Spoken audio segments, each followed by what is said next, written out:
it's ITV. We've seen the casting tape. We love it. We think you'll be a great addition to the show. We'd like to offer it to you as a full-time housewife. And I was like, whoa. I literally had one product this and launched it. Had no idea about email marketing, digital marketing, like any of it. I didn't have a clue. And it just blew up. Really? And it was at a time when, you know, obviously we're all in lockdown. Everyone's looking at their teeth. Everyone's looking at self-care and stuff.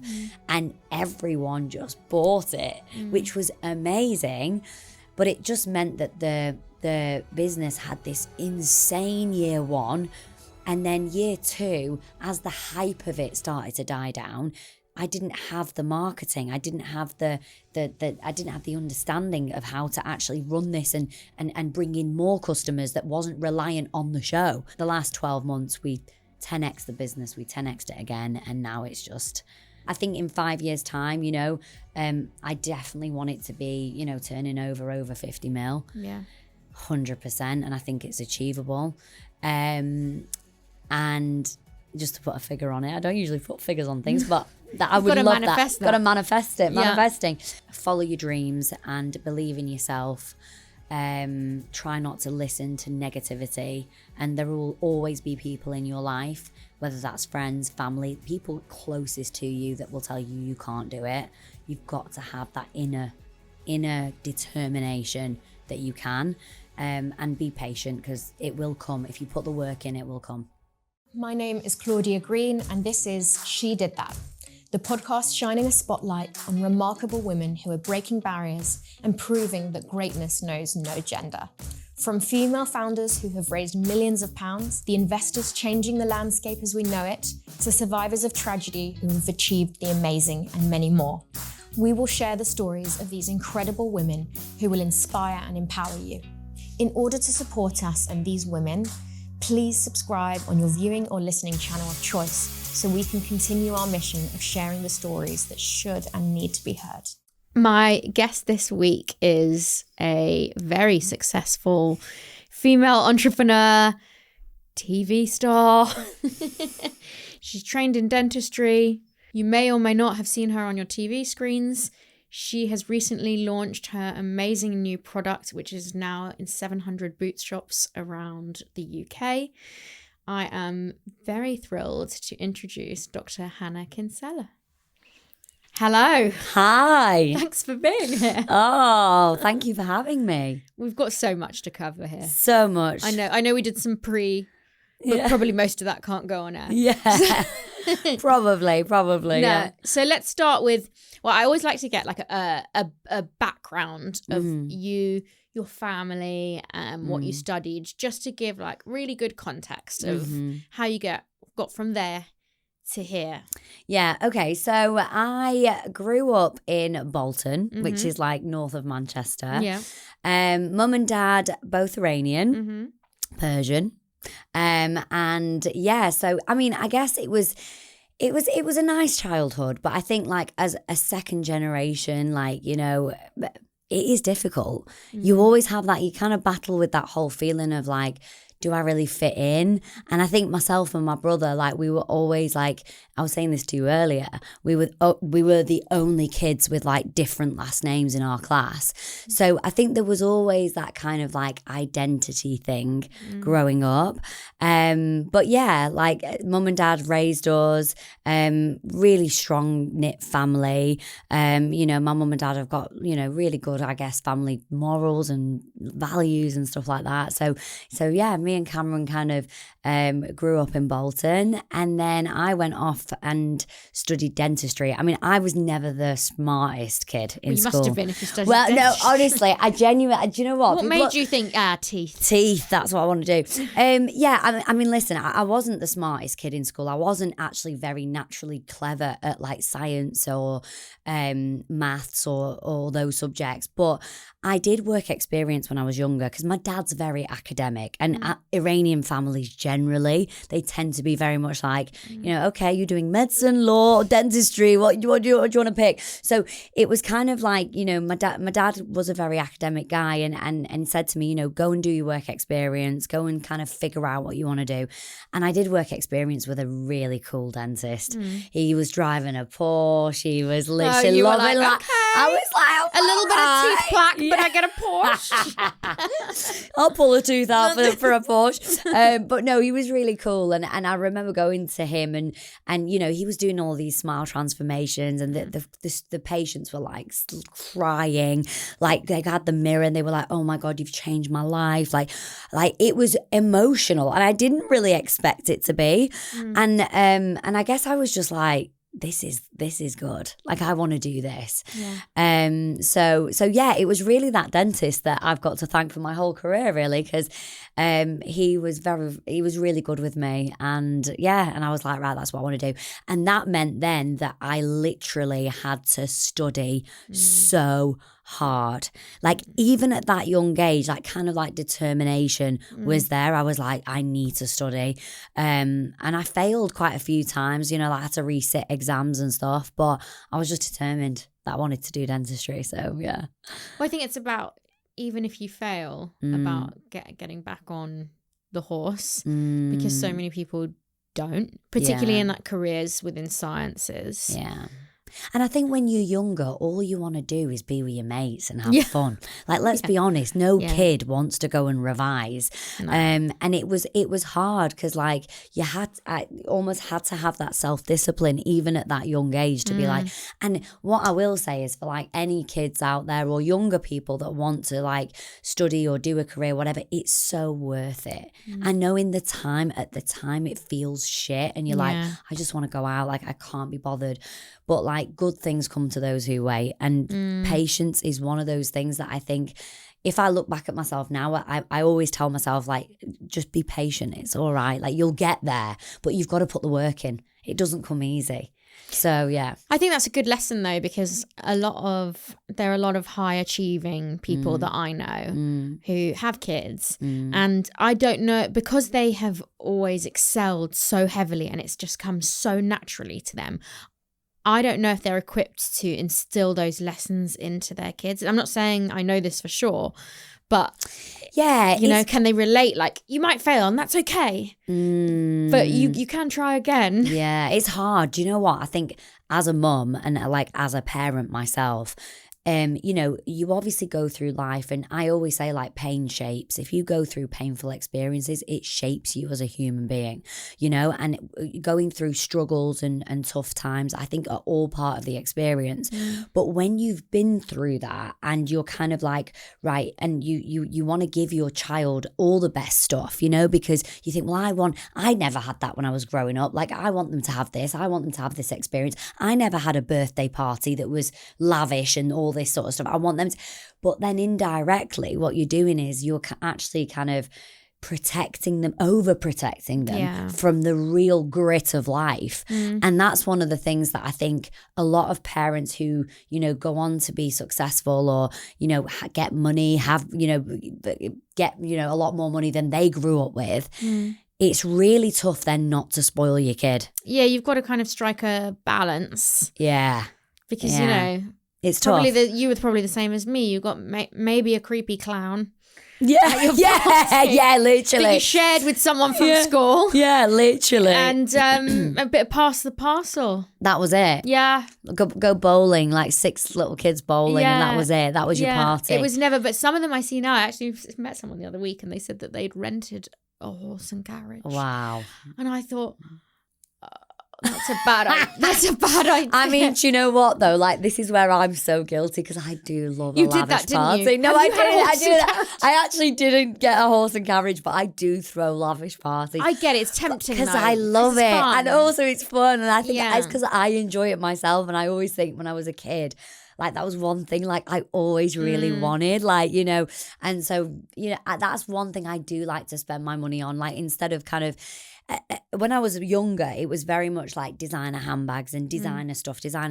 And now I've really kind of like moved away from that, and it's more like experiences and like fun things that people will remember. Yeah. You know, so I do think like parties and things like that, you kind of like, I don't know, it's an experience, it's a shared experience. You look, if you've got the money for it, you think, Well, why not? Why not? And different people like different stuff, Exactly. right? And I don't judge anyone for what they want to spend their money on. But I sometimes judge people.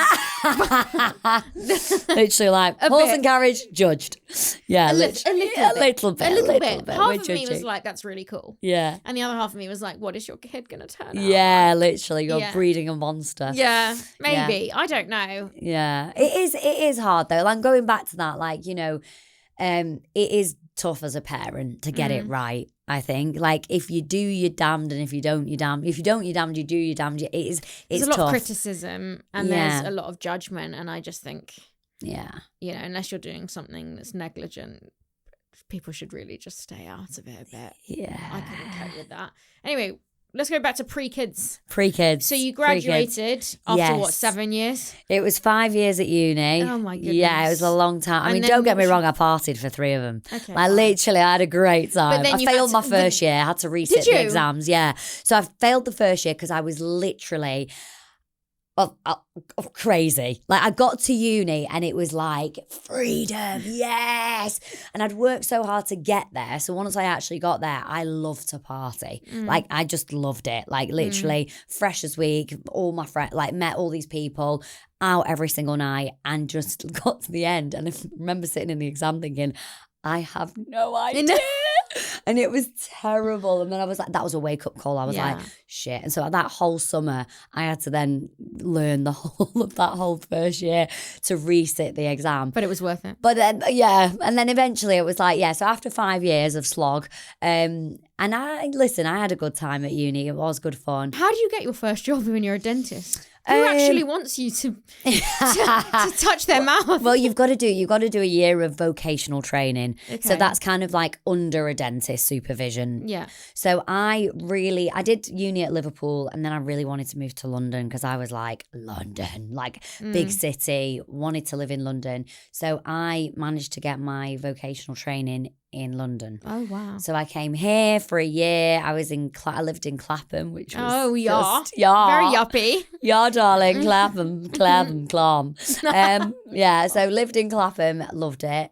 Moved in with some housemates, and then went on to do after that, I was kind of like, I want to carry on learning. So I did a year at King's College Hospital, doing like an SHO, like a senior house officer year, which was really good and really insightful.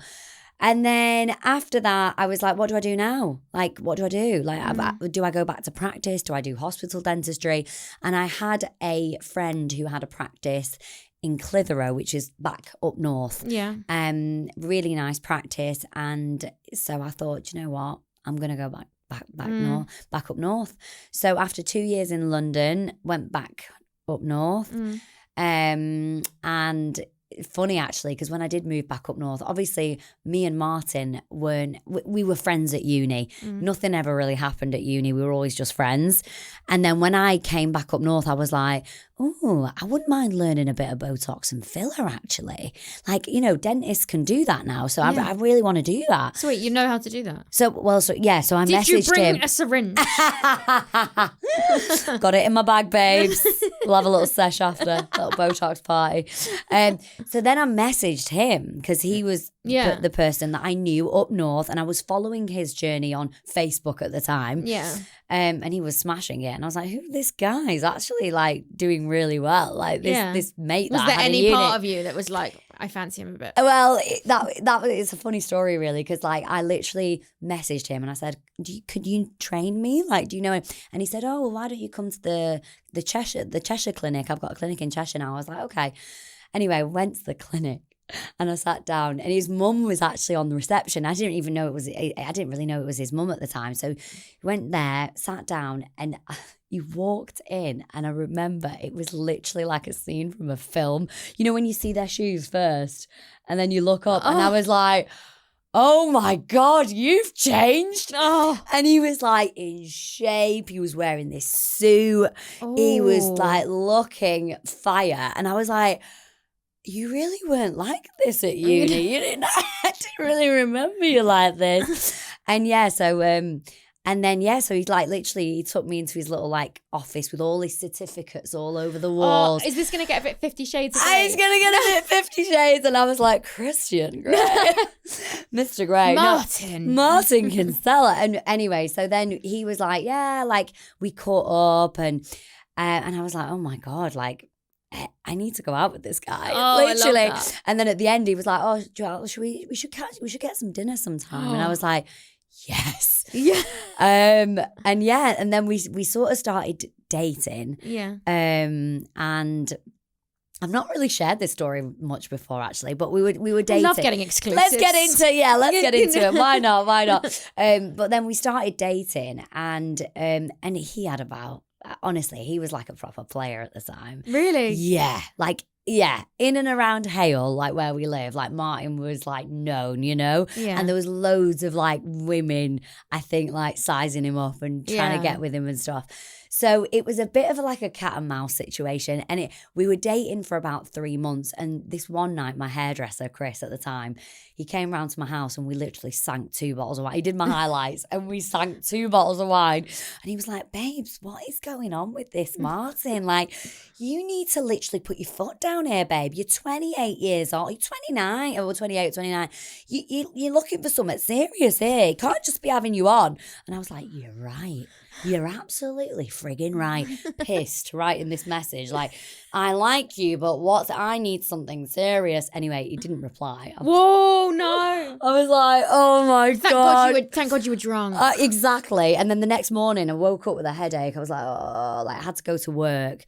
And on the way into work, he messaged back and he said, listen, you know how much I like you and stuff, but I've just come out of a really tough relationship. They've always come out tough. Yeah. And he's like, I'm just not ready right now. And I was like, literally, because I really liked him. It was gutting. But I was like, do you know what? I just messaged him back and I said, thanks for your honesty. I mean, I appreciate that, you know, that you're telling me this, but like, I do want something serious. And it's been 3 months now. And so you played the mentally stable card. And I played the mentally stable card, but I was dying inside. I was gutted. Yeah. Anyway, so that was that. And I didn't see him again for a year.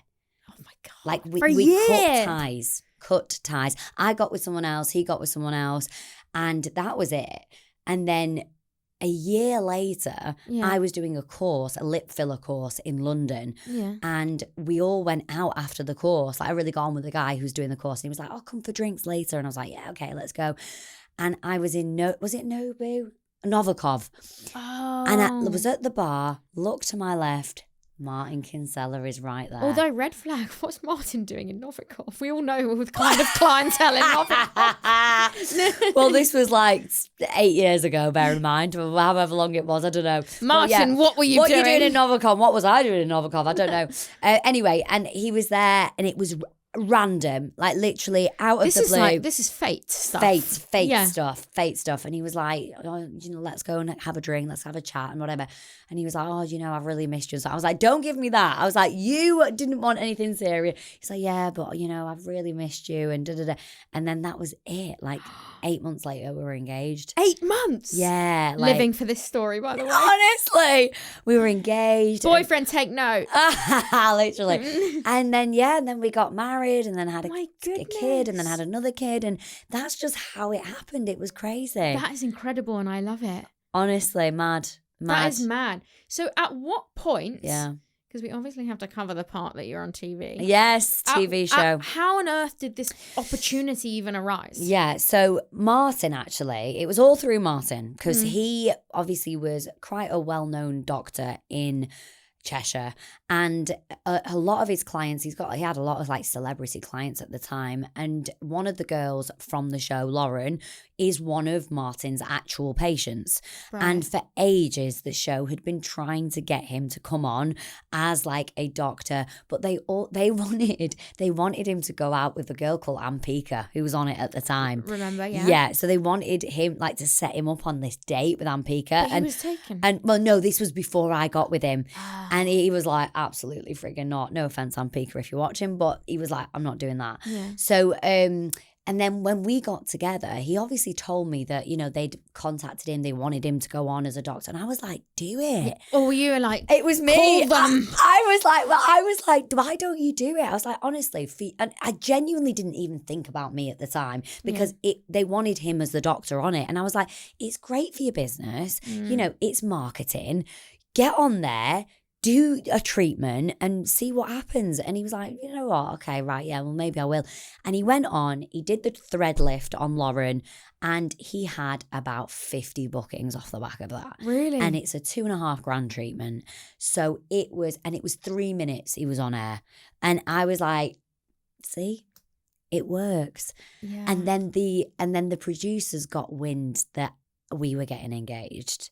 And I had never done TV. I'd never done any. I was a dentist. I'd literally just bought my practice at this point. So I was all in on dentistry. So wait, you bought your own practice? There's so much here. I know that's so much. Yeah. You bought your own practice? Yes. So once We'll go back to that after the reality TV. We'll come back. Yeah. We'll come back to that. But I just bought my own practice. It was a big practice. It needed a lot doing to it. It needed a rebrand. And I was all in dentistry. I'd done my master's degree in cosmetic dentistry. I was all in. And that's what I thought my focus was going to be. And then obviously I got a phone call from Monkey Productions saying, you know, oh, we'd like to come and do a casting tape.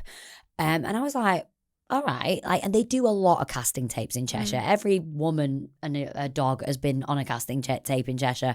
And it's so funny because you do get a lot of women that are like, oh, they asked me for a casting tape. And I'm like, yeah, they ask everyone for a casting tape. So that's why I was kind of like, you were just that's like, why I was probably nothing gonna come of it. I was like, they ask everyone. They do this with hundreds of women. I know loads of women that have had a casting tape. So I was like, fine, whatever. So they came round, they set up these big lights, the camera. I had no like training. I didn't know how.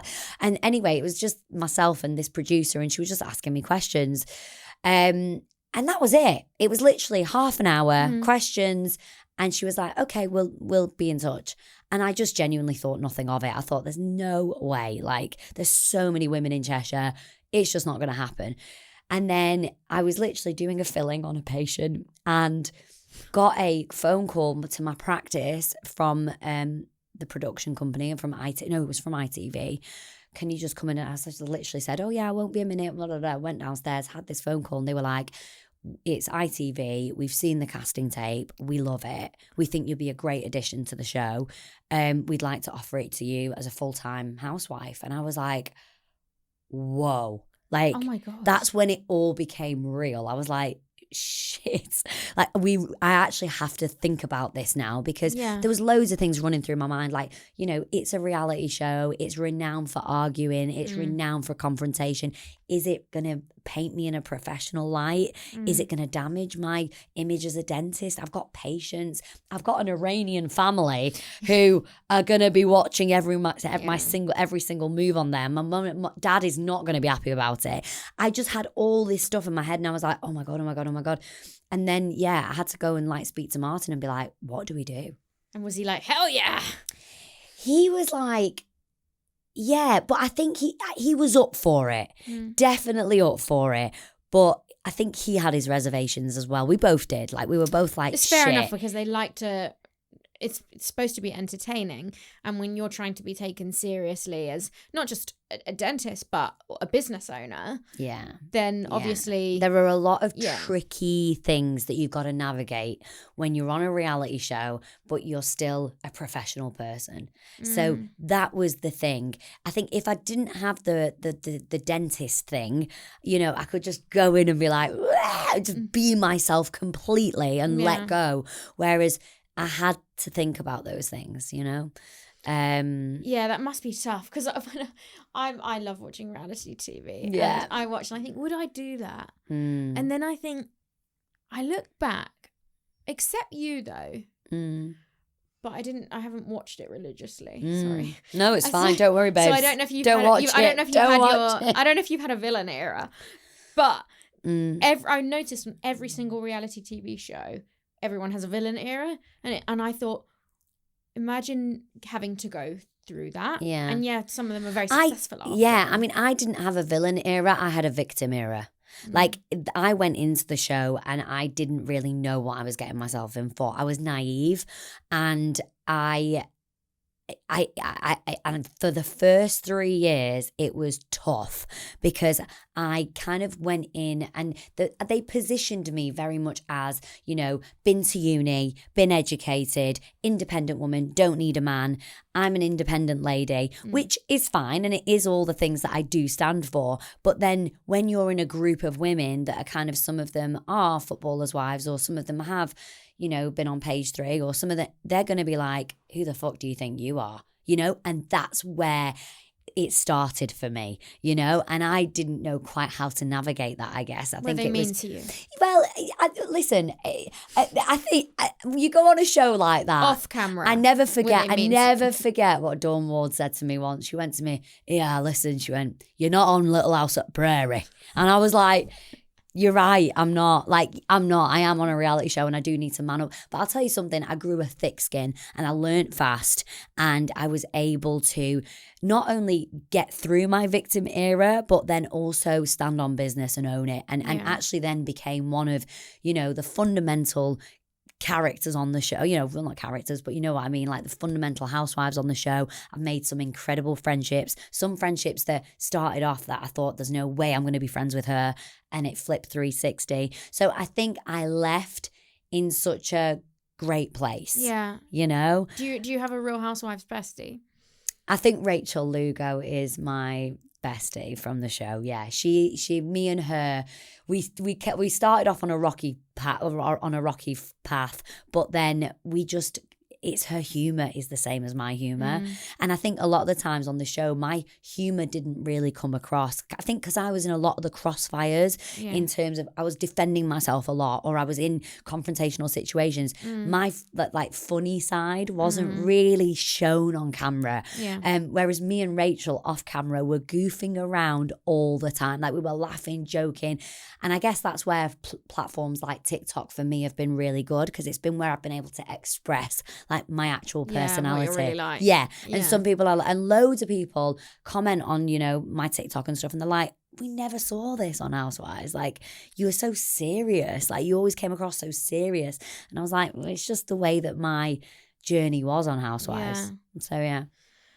You can't really fully trust reality TV shows No, to put you in you full can't. natural light. Yeah. But you know, even then, because you joined quite a few years ago. Yeah. Now it's even more difficult to get like an authentic feel of someone, because they are, I don't know if they're scripted or not, but people have cottoned on that even if you do, whether you're bad or not, the more screen time you get equals.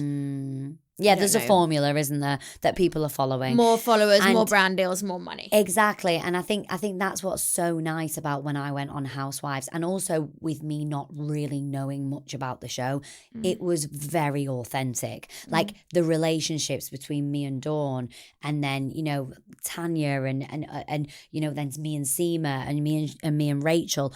Everything was authentic with me, like in terms of my friendships with the women and my fallouts and the arguments were real. Like there was no like pantomime trying to act up for the cameras. I didn't want airtime. There was parts where I was like, I don't want to be in this argument. Christ, I don't want the airtime. I don't want it, because it was hard and it was tough. So there was, I think back then when I was in it, and it was that cast, like it was, and it did feel probably more authentic, because it was real. Like did feel like, when I did watch, it did feel much more authentic than any of the other Real Housewives. We were talking about them. Yeah. The Some New of them are Jersey crazy. One, like Feral, where they're ripping each other. Yeah, and they're ripping hair. Like, I watched some of the. I've watched a few of the other Housewives, but like, Ours is tame. It's tame compared, yeah. Tame. We've got more rules in the UK. There's more rules. Yeah, because like, you can't actually hit people, you know. I don't even know if there's like Ofcom complaints in America, but Yeah. they ignore them if there are, because like exactly. they beat each other up. Exactly. So, and was it quite difficult, like living out your real life on there? Because you mentioned you found out you were pregnant. Yeah. On camera. Yeah. And that was real. Like it was, and there's so many people that were like, oh yeah, but this is staged and da da da, and it really wasn't. I got pregnant. Obviously, I had my first baby, and then Max was only 4.5 months old.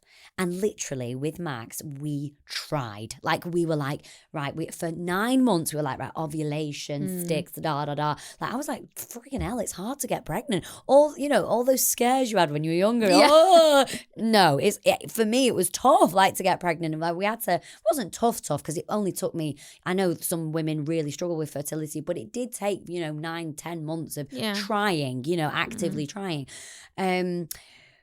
But with Kimia, like, honest to God, we must have done it once that month. Oh God. Once. But and your body had already like readied itself for pregnancy. Yeah. And we must have done it once. And it wasn't in that time, the window where your app tells you. It was just a rogue time, and it was just, and I didn't think anything of it. Nice. That's nice that you were doing it at 4.5. Yeah, I know. I'm Martin. But no, it was rogue, and that's why it didn't occur to me at all. Like I just didn't even think that it was going to happen.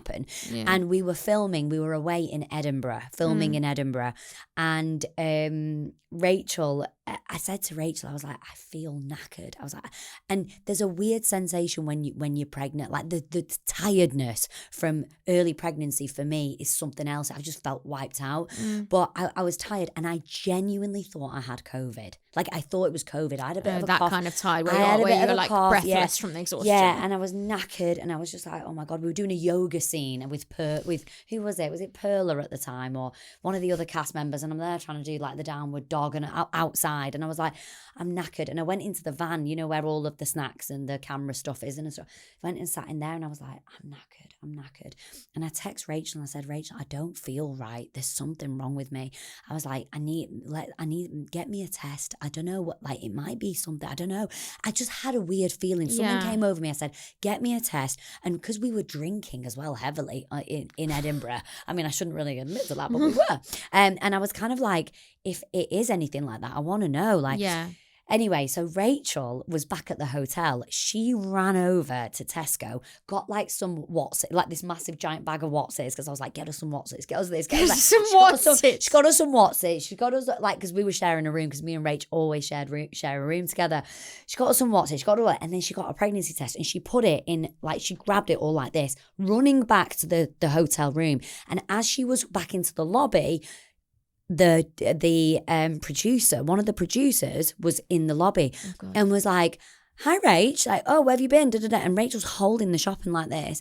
The woman has seen like the clear blue sign. Can Rachel not afford a plastic bag? I was like, Rachel, why didn't you frigging put it in a bag? She was like, I just grabbed it and ran. 20p, love. I know, listen, honestly. And one of the producers saw the clear blue thing and was like, who is doing a pregnancy test? Oh my God, they were like, bingo. They were like, yes, rubbing their thighs together. Who is doing? And anyway, I was fuming with Rachel, because like I got back to the room, and when the whole production team is in your hotel room, something's up. And I was like, Rach, why have you told them? Like, anyway, me and her are having like this little mini like thing, like, Rach, why have you told them? You shouldn't have told them. You should just. And she was like, I'm sorry. Like, anyway, and then Mike at the time, who was like the lead producer, he was like, we've got to cover this, Hannah. He was like, we've got to cover it. It's reality. Like, you're going to do a test. Like, we went, and I was like, I was really in two minds, because I was like, Martin, what's Martin going to think? Like, if it's, but to be a total. But it doesn't air for ages. It doesn't air for ages. It doesn't air for 3 months. So I sort of thought to myself, right. And I was convinced, 99% convinced it was going to be negative. I sat down with Mike and I said, Mike, it's going to be negative. Like, honestly, like, we've done it once in this whole month. I think I've got COVID. I've got to do it, whatever. Oh, and I agreed to do it. And I went in the toilet, did the test, came out, and literally we had like all the cameras there. And I put my hand over the test and I was like, right, let's look. And I pulled it out. I swear to God, everyone in the room, you couldn't hear a pin drop. How many people are in this room? There's camera people, obviously cameras, mics, lights, everything, you know, and you're kind of with your bestie, you know, in a situation where we would have been doing this anyway, but without these lot, you know. And yeah, where the wee falls on you a bit and stuff. Yeah. Bit of splash of wee there. But like, and it was just, you couldn't hear a pin drop. Like everyone was like, fuck, like she's actually pregnant. Oh shit! Oh my God! Everyone was like, and then like literally the top like exec producers, they all poured in after we'd done this. Like I was in tears, like real tears. Like you were like, what am I gonna do? Fuck! And they all poured in, and they were like, shit, are you okay? And I was like, well, we're gonna have to fucking tell Martin now, aren't we? And he was like, well, we want to get that on camera as well. And I was like, guys, seriously. Did they? And do you know what? I thought to myself, if we didn't get it on camera with Martin, it would have been weird because I'd done this on camera. Yeah. So we may as well do this. And I knew Martin wouldn't have minded, but it was dead funny the way we did it because we got Max a baby grow that said, you're going to be a big brother. And we'd obviously, and they set up the cameras in our living room, and Martin just thought it was going to be like a scene, you know, like catching up about Edinburgh. You really fully tricked. We went in, and I was like, Max has got something to tell you. And he was just like, what? I was like, yeah. But then it was really nice. He was like, oh, I'm so happy. Oh my God. It was crazy. That is insane. Insane. And it was all real. Like it wasn't like Housewives, like, staged, scripted. It wasn't at all. So this is chaos for you. You've got just opened up your own dentistry practice. Yeah. You've just had your first child. Then you're going to navigate pregnancy all over again. Yeah. And then fast forward how many years? Yeah. Before launching your first Icy product. Bear, yeah. So Icy Bear, we launched it in 2020, and so you've had no breaks, basically. No breaks, mate. It has been. You need a medal. I know. I salute you. Honestly, it's been full on. It's been full on. So we launched the brand in 2020 when I was pregnant with Max. So this was back when I was pregnant with Max. So you already had 2 businesses. 2 babies, yeah, exactly. And then another baby on the way. Yeah, so Kiln Lane, then 2020, I launched Icy Bear, and we were meant to launch Icy Bear. I had it all planned. I had this gorgeous like event planned. Everyone was going to come in diamonds and sparkles. And the day before my event, they announced lockdown. Everyone, all the invites had gone out. Everything had happened. We had everything. And it got shut down. So I was like devastated. And then we kind of like postponed the launch of it. And then when we did actually launch it, it was like a very stripped back event. Like there was like 6 of housewives and everyone had to be a meter apart. And then Nicole wrecked my cake and it was just like, oh God. It was drama at that as well. But yeah, so that kind of, Icy Bear was kind of going on for 3 years in the background until I had to make a decision. You know, if I want this brand to be a big, super successful brand, I can't be filming, being a mom, being a wife, being a dentist. Something's got to give. Yeah. And so I decided just coming up to 2 years ago now that was the end of the road for me in the show. And with clinical dentistry, I've pretty much got my dentist. I've got dentists in there now and my practice manager who's amazing, who runs the practice. And Icy Bear became my full-time hustle. So what was like the idea behind Icy Bear? Like... Yeah. Listen, it all stemmed back from being a dentist. Like, you know, as in when I was with my patients, they'd spend thousands on their teeth. You know, they'd have composites, they'd have veneers, they'd have whatever. And they'd be like, what do I use to maintain it? Like, what products should I be using? And I was like, Colgate? Like there was nothing really on the market that I was told like Sensodyne. But... Yeah, Sensodyne. I mean, yeah, but it's not. But then I said, can't I use whitening? And they said, no, you can't use whitening. Yeah, see, exactly. There was no real products that were out there that I could say, use this to keep your composites clean or use this to polish your crowns or use it. There was just nothing. So that's where the kind of like need came from.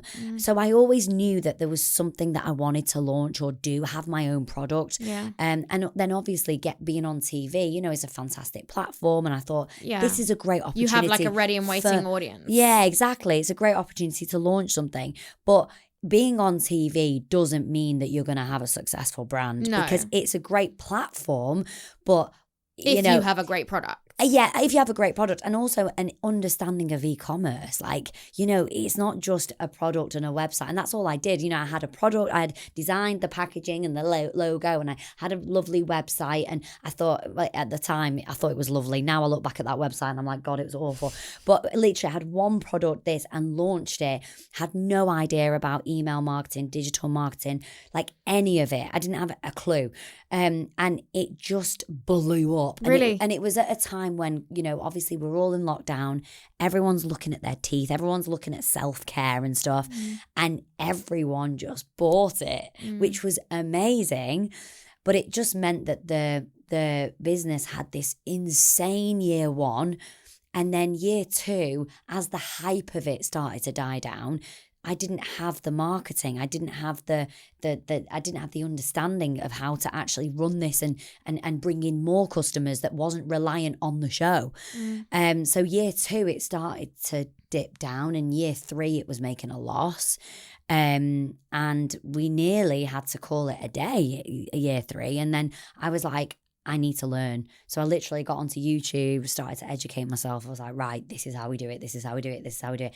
Started to implement stuff. And then year four, it came back up. And then, it's just gone crazy. The last 12 months, we 10x the business. We 10x'd it again. And now it's just...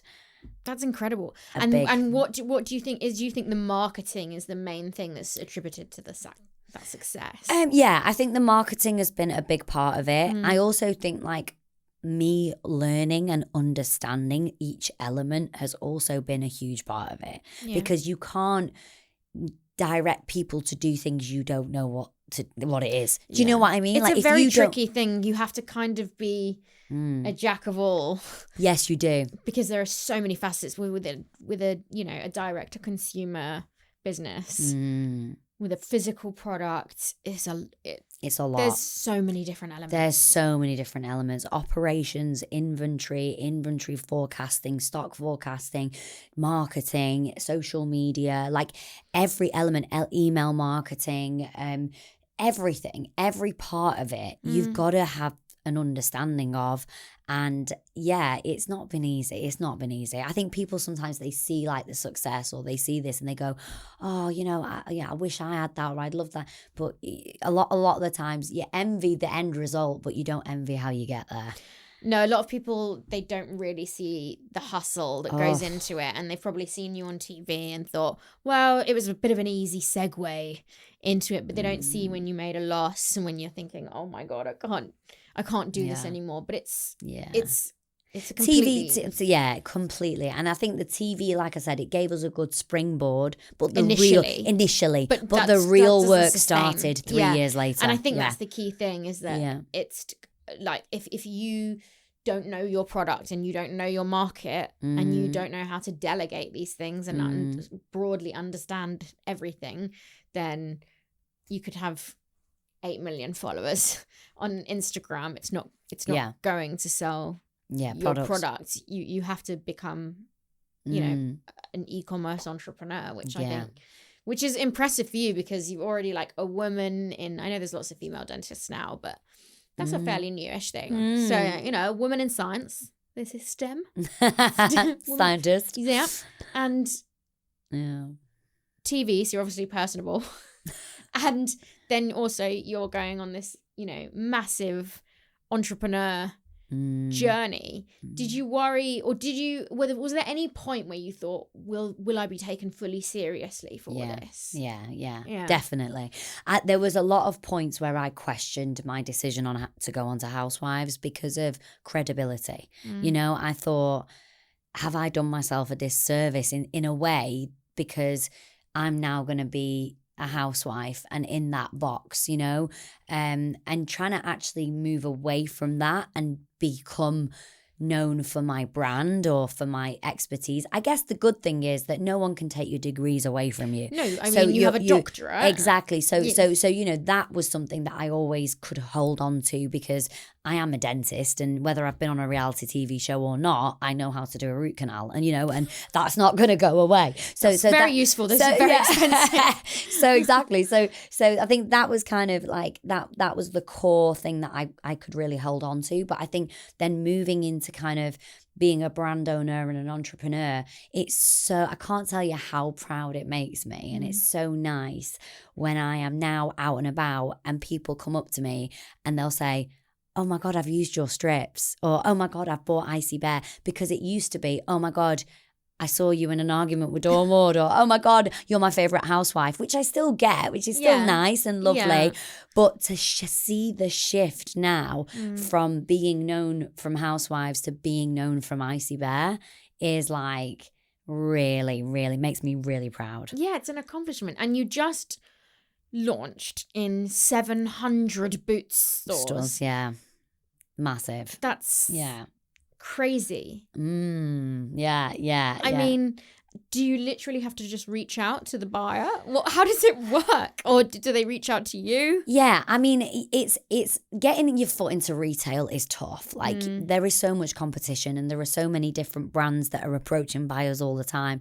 It's a bit of, I think for us with Icy Bear, we initially reached out, you know, and kind of put ourselves in front of them. And it was a long time. Like, you know, there was a year of kind of like to-ing and fro-ing, asking questions, like decks that we had to present and stuff. And it kind of then, again, like the Housewives thing, I sort of thought to myself, it's not going to happen. Like, let's just leave it, park it, concentrate our efforts on our D2C business. And as soon as they obviously started to see us coming and growing, you know, and our presence on TikTok, they then came to us and said, hey, we want you in the stores. So yeah. That's incredible. So what are your goals for if this is 5 years down the line? How do you want someone to describe Icy Bear? And I mean that as like, we're going everything business here. Valuation, presence internationally, like what do you... Wow. Ooh, I love this question, but it also makes me like, I want Icy Bear to be a household name. Like Colgate. Yeah, like I want us to be up there with a recognised premium, professionally formulated oral care brand. Yeah. Want to be taken seriously.